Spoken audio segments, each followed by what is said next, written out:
আসসালামু আলাইকুম। সবাই কেমন আছেন? আশা করি সবাই ভালো আছেন। আমি মোহাম্মদ মেহেদী হাসান সোহেল সরকার, আইনজীবী, জেলা ও দায়রা জজ আদালত কুমিল্লা। আজকে আপনাদের সামনে একটা বিষয় নিয়ে আলোচনা করব, যে বিষয়টা সংক্রান্ত অনেক আমাদের কাছে প্রশ্ন আসে। যে অনেক সময় দেখা যায় যে আপনার বৈধ স্ত্রী অথবা আপনার সন্তানকে কেউ জোরপূর্বক আটকায় রাখছে।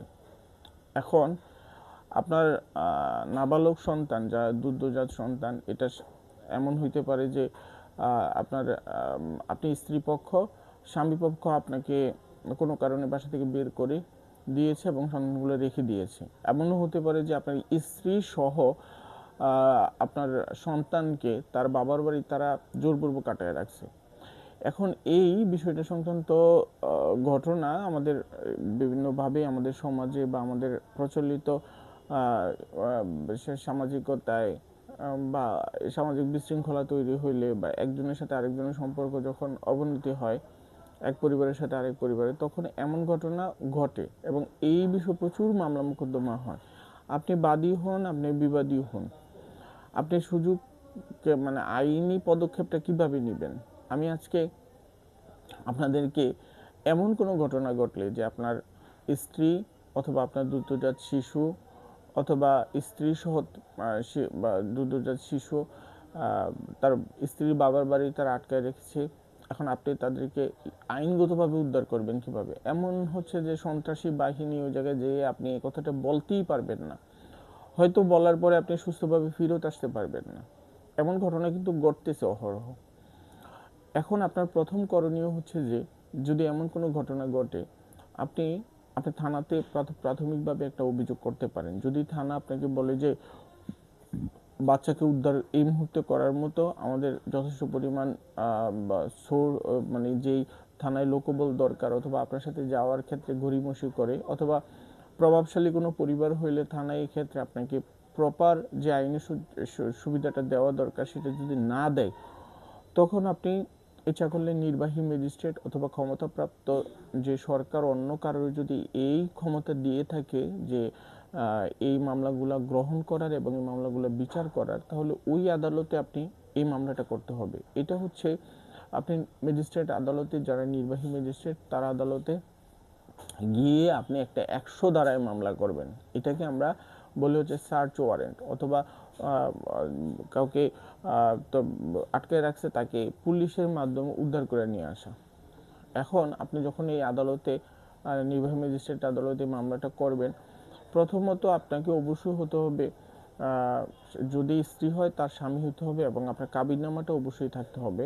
যদি আপনার সন্তান এবং স্ত্রী হয়, তাহলে অবশ্যই আপনার সন্তানের টিকা কার্ড সহ আপনার প্রয়োজনীয় যে আপনি যে তার বাবা সেটা, যদি জন্ম সনদ হয় তাহলে তো আরও ভালো, নাহলে জাস্ট যেটা হচ্ছে টিকা কার্ড সহ অন্যান্য ডকুমেন্টগুলো যেগুলো দিয়ে প্রমাণ করা যাবে আপনি এই সন্তানের বাবা, তখন আপনি একটা মামলা করলে এই জায়গায় আপনি যদি আদালতকে বুঝিয়ে বলতে পারেন, অবশ্যই আদালত সরাসরি পুলিশ মাধ্যমে উদ্ধার করার জন্য সার্চ ওয়ারেন্ট কার্যকর করে দিবে বা এটা দিয়ে দিবে। আবার হয়তোবা তাদেরকে নোটিশ দিতে পারে।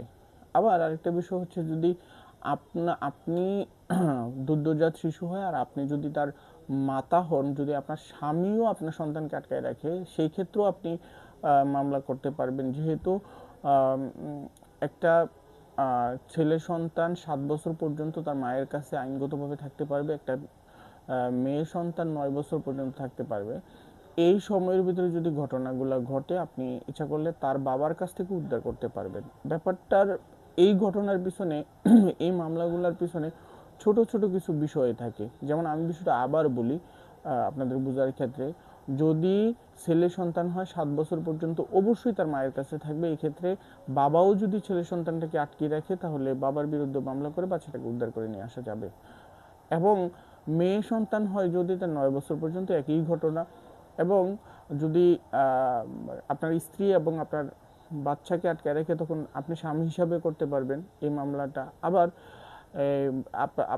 যদি এমন হয় যে স্বামী পক্ষের কেউ বাচ্চাকে আটকে রাখে, তখনও মামলা করা যাবে। বিশেষ হচ্ছে ফ্যাকচুয়াল একটা ব্যাপার থাকে, তো বিভিন্ন ফ্যাক্টে, তবে অবশ্যই আপনার এই ক্ষেত্রে আপনার কাবিননামা, আপনার যে আইনি যে ডকুমেন্টগুলো যেগুলো দিয়ে আদালত মানে আদালতের কাছে বিশ্বাসযোগ্য হবে যে আপনার স্ত্রী সে, আপনার সন্তান সে, আপনার এই যে এমন হলো যে মানে আপনি তার লিগ্যাল গার্ডিয়ান হিসাবে প্রমাণ করার জন্য এই প্রয়োজনীয় ডকুমেন্টগুলো অবশ্যই দিতে হবে। ধন্যবাদ সবাইকে, ভালো থাকবেন। আসসালামু আলাইকুম। ভালো লাগলে ভিডিওটা শেয়ার করে দিবেন। একটা ফোন নাম্বার দেওয়া থাকবে, যদি আপনাদের এই বিষয়ে কোনো তথ্য জানতে আগ্রহ থাকে তাহলে আমাকে কল দিবেন। ধন্যবাদ সবাই।